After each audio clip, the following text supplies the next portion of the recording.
izləyicilərim, sizin hər birinizi salamlayıram. 2026-cı ildə Ermənistan parlamentində seçkilər başlayır.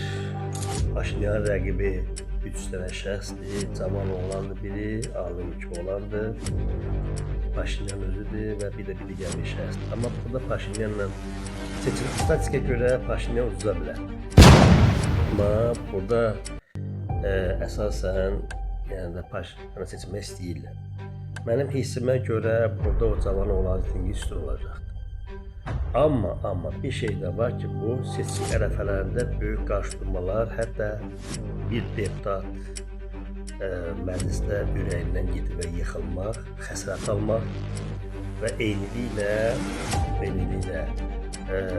iki dəfə dövlət məmuruna sui-qəsd. Ümumiyyətlə 26-cı ildə Ermənistanda kütləvi qarşıdurmalar başlayacaq. Kilsənin ətrafında yüksək səviyyəli qırğınlar və mitinglər başlayacaq.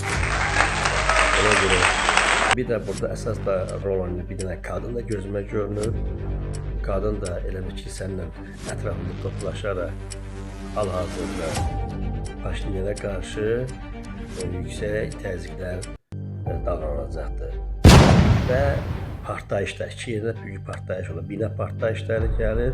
Ümumiyyətlə 26-cı ilin ortalarından Ermənistanın daxili və xaricində bəzi xoşagəlməz hadisələr gözlənilir.